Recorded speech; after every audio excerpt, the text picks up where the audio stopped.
नमस्कार, स्वागत है आपका। आप देख रहे हैं जेकेएलएच प्राइम टाइम। मैं हूं आपके साथ सना वारिस। दुखद खबर यह है कि राजौरी के थाना मंडी में आतंकी हमला हुआ है। बड़ी खबर आपको दे रहे न्यूज 18 जेकेएलएच इस हवाले से लगातार आपको जानकारी दे रहा है, तफसीलात फराहम कर रहा है। आपको बता दें कि सेना की 2 गाड़ियों को आतंकियों ने निशाना बनाया है, जिसमें 3 सेना के जवान शहीद हुए हैं और 3 गंभीर रूप से जख्मी हुए हैं। ताजा अपडेट के मुताबिक आपको बताते हुए चले कि पूरे इलाके को सेना ने घेर लिया है और मुठभेड़ इस वक्त, इनकाउंटर इस वक्त जारी है। और सवाल ये उठता है कि पुंछ और राजौरी को पाकिस्तान आखिर क्यों कर रहा है टारगेट?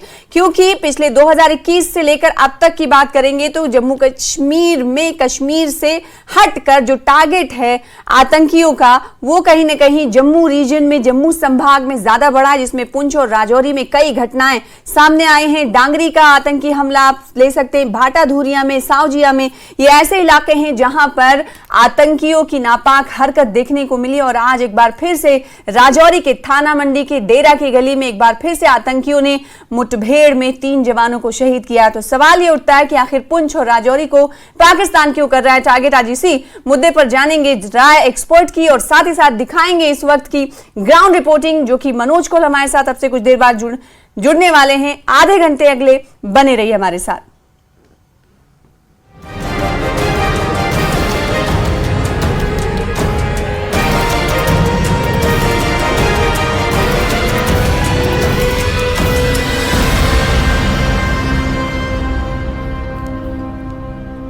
तो इस आतंकी हमले में 3 जवान शहीद हो चुके हैं, लेकिन इस वक्त की अगर हम बात करें तो मुठभेड़ लगातार जारी है। कई खास मेहमान हमारे साथ जुड़ रहे हैं जिनसे हम चर्चा करेंगे और जानने की कोशिश करेंगे। उससे पहले आपको ताज़ा तस्वीर भी दिखाएंगे, क्योंकि हमारे साथ ग्राउंड जीरो से मनोज कौल जुड़ रहे हैं हमारे साथ ही। इसके अलावा कई और खास मेहमान हमारे दरमियान होंगे।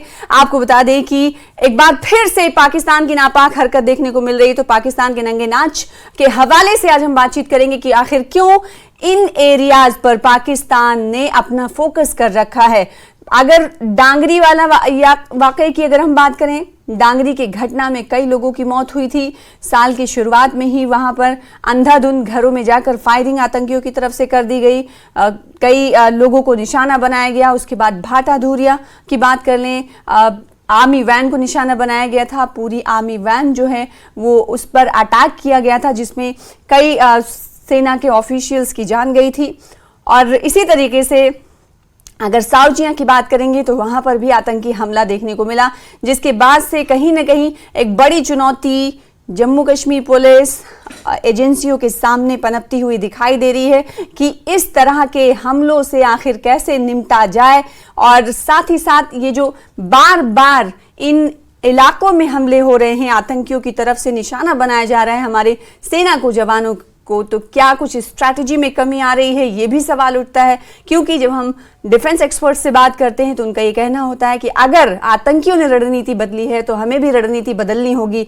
तो जो रणनीति बदली गई है एजेंसियों की तरफ से, फौज के सिक्योरिटी एहलकारों की तरफ से, तो क्या वो काफ़ी नहीं है या नहीं, ये सवाल हम करने की कोशिश करेंगे। हमारे साथ कई खास मेहमान जुड़ रहे हैं।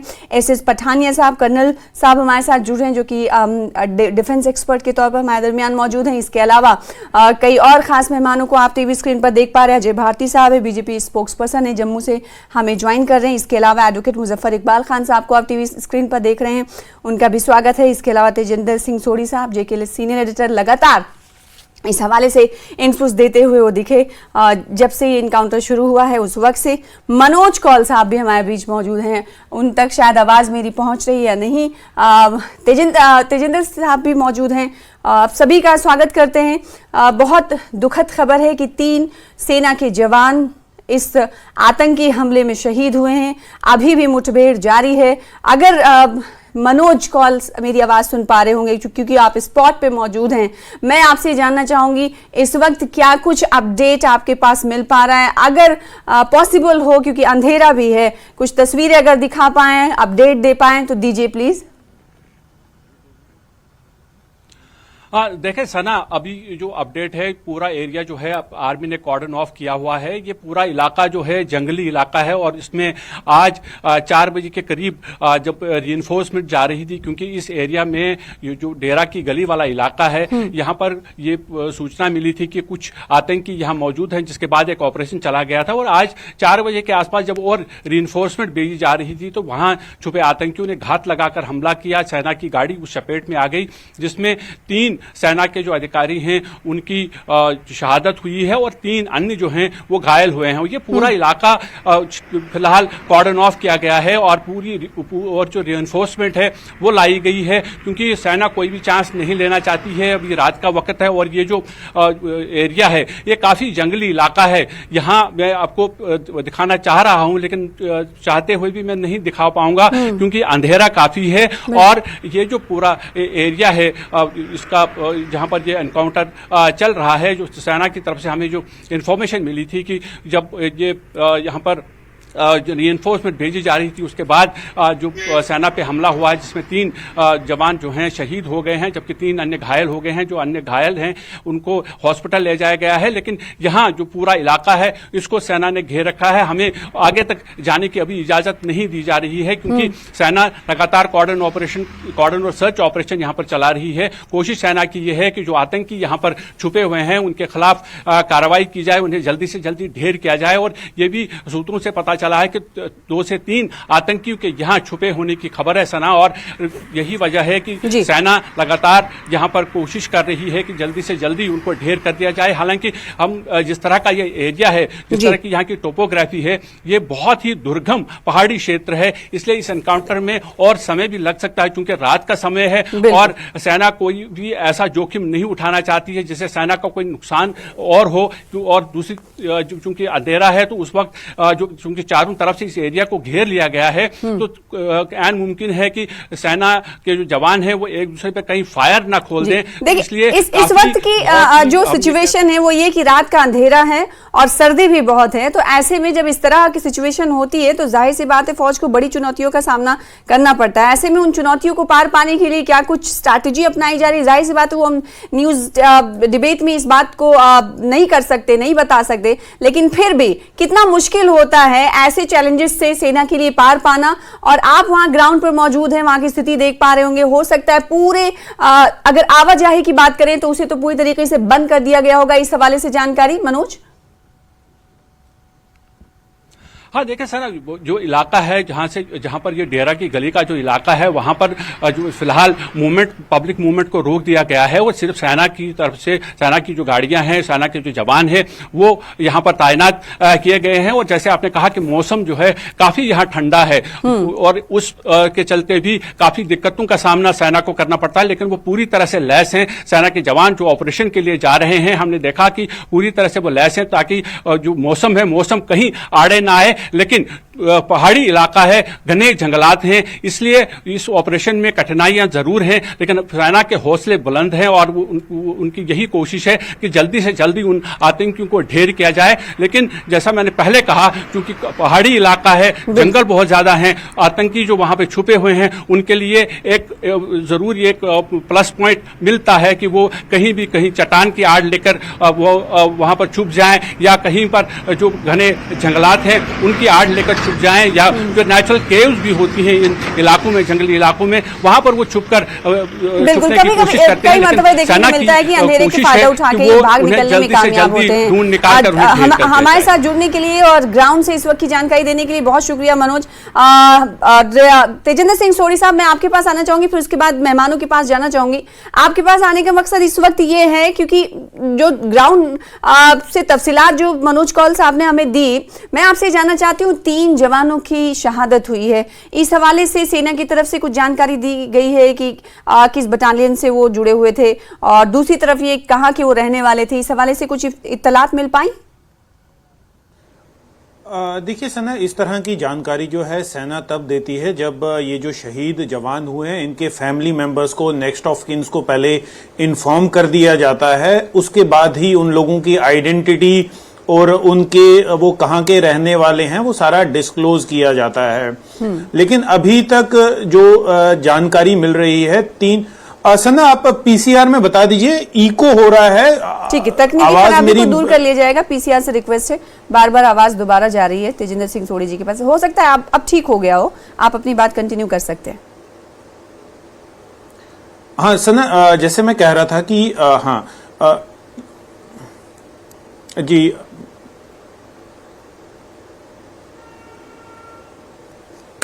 आपको आवाज मिल पा रही है मेरी तेजिंदर साहब?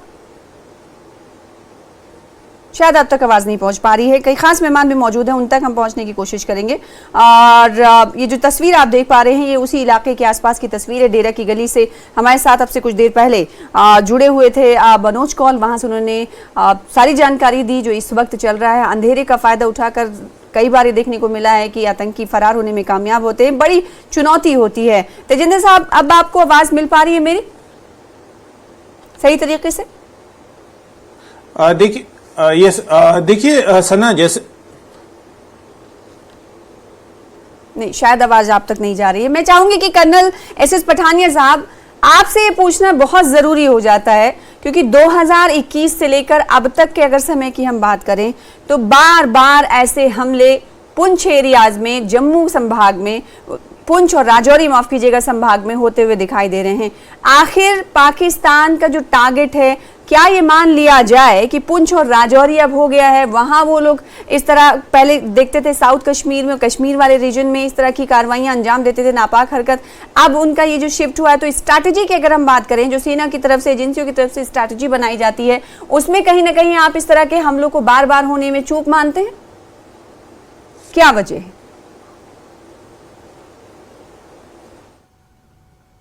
हेलो जी, आपको आवाज मिल रही है?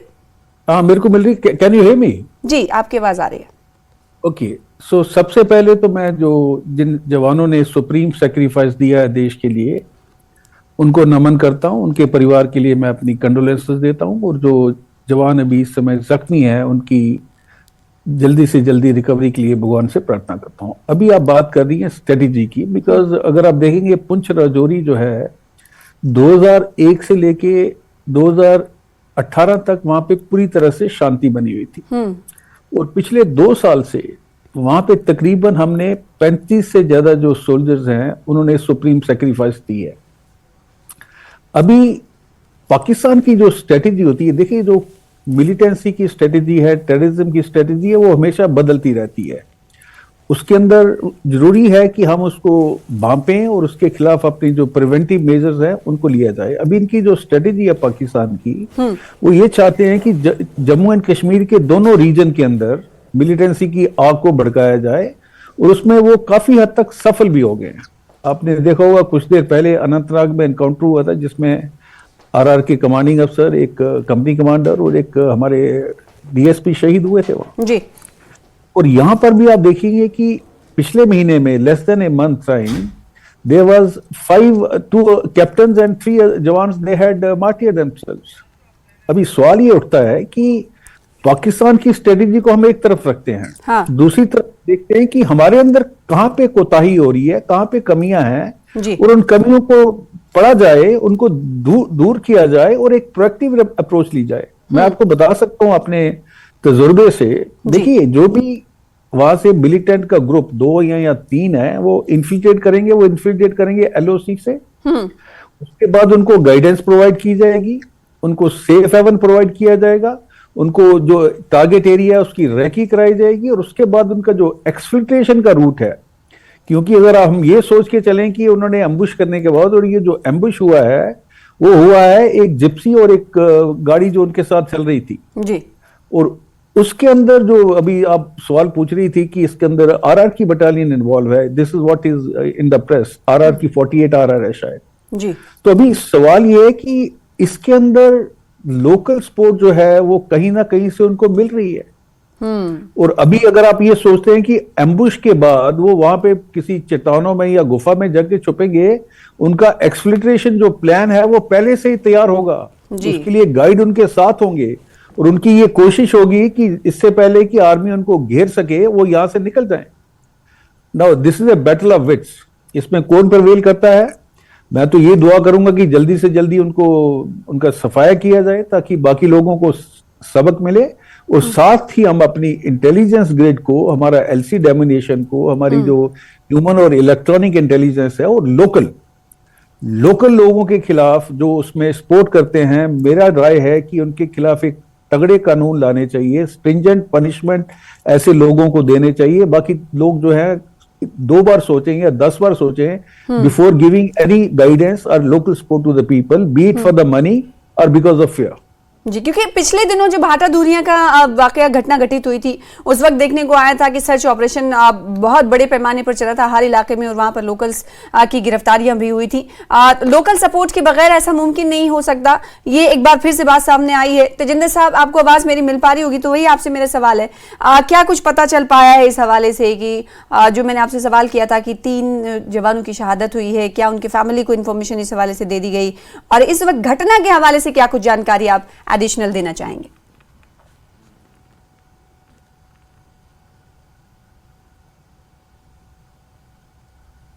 आपकी आवाज हम तक नहीं आ पा रही, शायद म्यूट हो चुका है। जी, कल रात को सना, देखिए इस सेना को ये जी आप बोल सकते हैं, आपकी आवाज मिल रही है अभी।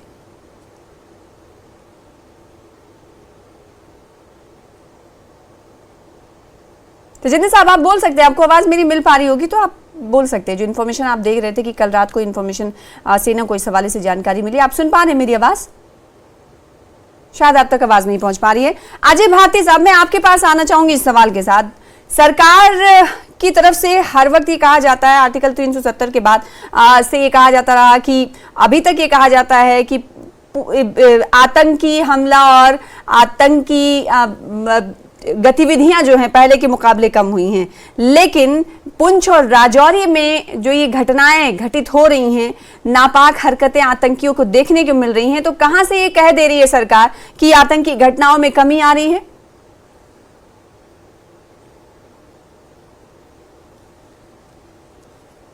अजय भारती साहब, हाँ, मैं बोल रहा हूँ, मेरी आवाज आ रही है? जी आ रही है।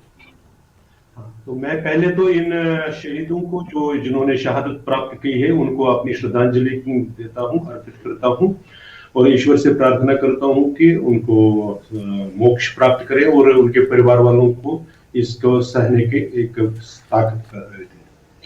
देखिए, एक अगर इसको उस राजनीति से अलग हम ले लें थोड़ी देर के लिए, क्योंकि 370 के बाद तो आंकड़े अपने आप बोलते हैं, मुझे उस पर इस वक्त ज्यादा नहीं बोलना है, लेकिन मैं इसके पीछे के और भी कई कारण, आज ही हमने सुना कि आज कल में ही कि NIA ने मुंबई में भी कैसे बड़ा एक टेरर अटैक को फॉइल कर दिया।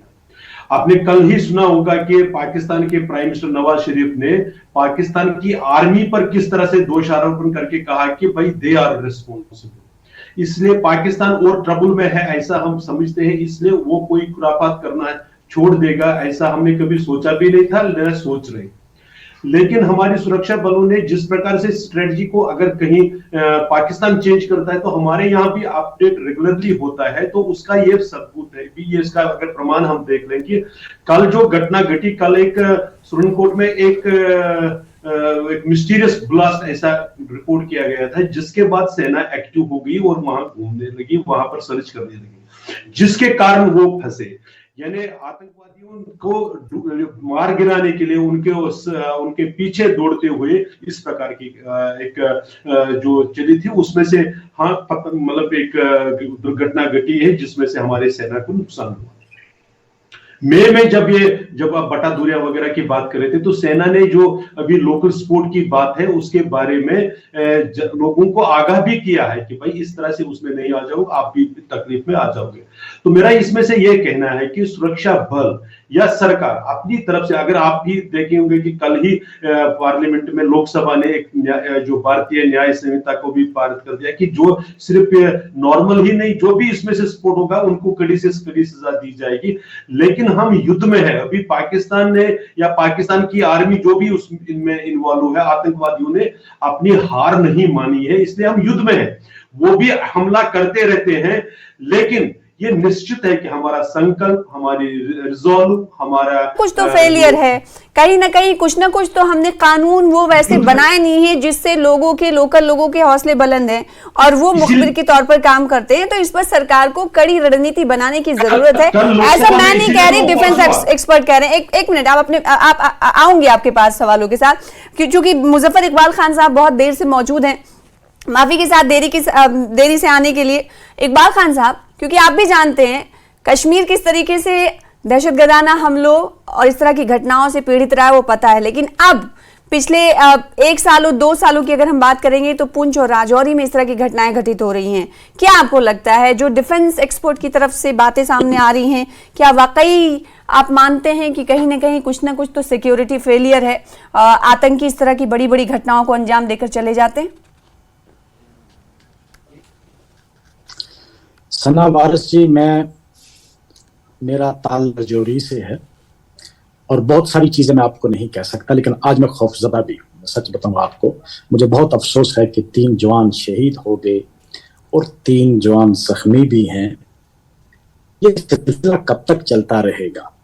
हम लोग पिछले 20 साल बहुत पुरअमन रहे। 2001 से लेकर अगर आप देखेंगे 2019 के बाद, बल्कि 20 तक हमारे वहां कोई मिलिटेंट एक्टिविटी नहीं थी और कोई खबर भी नहीं थी किसी को कि कोई भी मिलिटेंट कहीं से हमारा जो पड़ोसी मुल्क है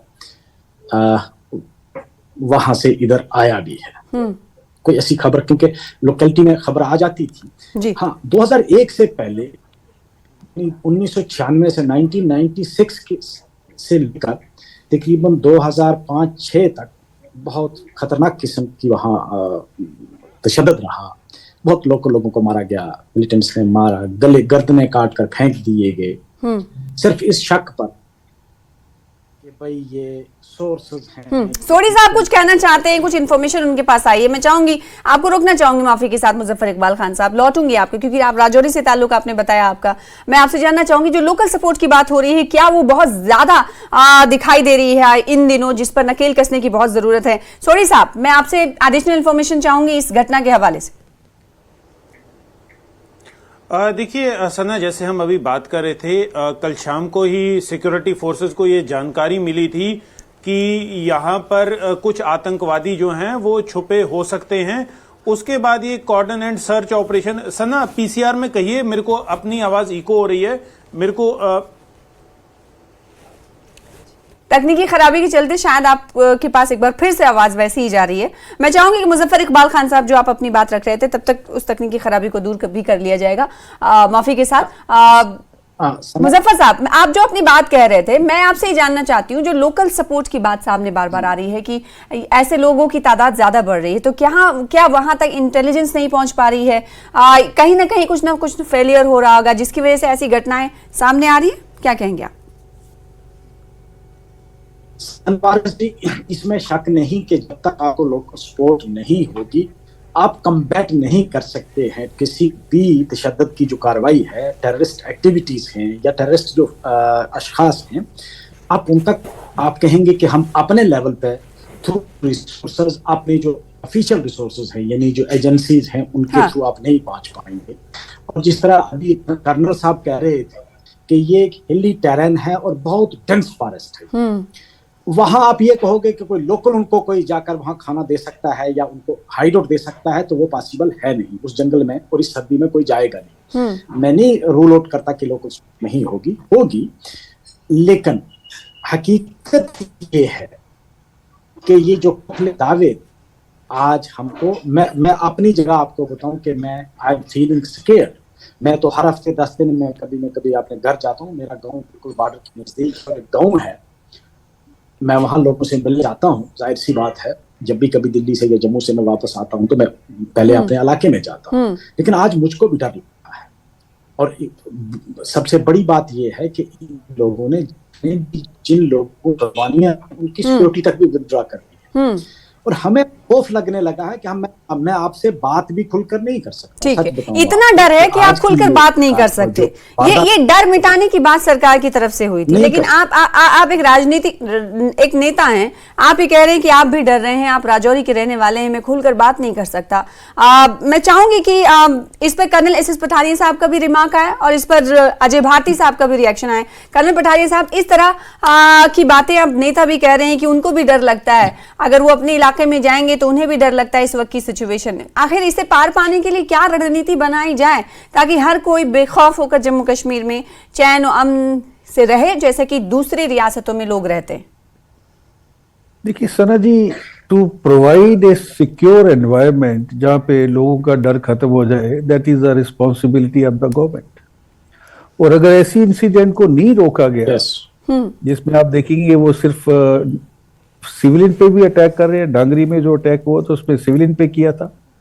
और अगर सिविलियन को हम लोग सॉफ्ट टारगेट कहते हैं, और जहां तक अभी हार्ड टारगेट की बात कर रहे हैं, वो पिछले कुछ महीनों से लगातार आर्मी के ऊपर अटैक कर रहे हैं। तो ये इतने एम्बोल्डेंड कैसे हो गए हैं? मैं आपको एक छोटा सा एग्जांपल देता हूं। मान लीजिए 3 या 4 मिलिटेंट का ग्रुप है, वेल ट्रेन्ड, अभी आपने उनको एलओसी से या इनको इंडक्ट करना है, वो कैसे करेंगे आप? बिकॉज उनको तो अननोन टेरिटरी है उनके लिए, they don't know where to go, what to do. उनको सिर्फ टास्क दिया जा सकता है ना। तो फिर वहां से जो लॉन्च पैड है वहां से एक गाइड आएगा, वो अपने जो सेफ रास्तों से उनको गाइड करके यहां तक ले आएगा, यहां से एक दूसरा गाइड जाएगा जी। जब तक गाइड उनको सेफ हाइवन में नहीं पहुंचा देता तो ये ऐसी इंसिडेंट करना बड़ा मुश्किल है। क्योंकि उनको ना यहाँ पर टेरिटरी का पता है, ना उनको टेरेन का पता है, ना उनको लोगों का पता है, ना उनको डिप्लॉयमेंट के बारे में पता है कि फौज का है, पुलिस का है। तो ये सारी जो चीजें हैं, जब भी कोई जब इस तरह की घटनाएं बार बार सामने आती तो सवाल यही उठता है कि आखिर सरहद पार से आए आतंकियों को, उन्हें यहाँ की चीजें पता नहीं, तो मकामी लोग जो लोकल लोग हैं उन्हें इन्फॉर्मेशन नहीं दे रहे, तो फिर कौन दे रहा है? तो इसे रोकने के लिए क्या कुछ रणनीति बनाई जा रही है? इंटेलिजेंस किस तरह के काम कर रही है? जो रणनीति बनाई गई है उसमें क्या कमियां हैं जिसे दूर करने की जरूरत है? ये डिफेंस एक्सपर्ट के तौर पर कर्नल साहब ने बताया। बहुत शुक्रिया अदा करना चाहेंगे आप तमाम का हमारे साथ जुड़ने के लिए। मुजफ्फर साहब आपका भी बहुत शुक्रिया, साथ ही साथ भारती साहब आपका शुक्रिया, कर्नल साहब आपका भी शुक्रिया हमारे साथ जुड़ने के लिए। तो एक बार फिर से दर्शकों को बता दें कि 3 शहादतें हुई हैं, 3 जो सेना के जवान हैं वो शदीद तौर पर गंभीर रूप से जख्मी हैं। फिलहाल इसी के साथ मुझे दीजिए इजाजत। लगातार देखते रहिए न्यूज़ 18 JKLH। नमस्कार।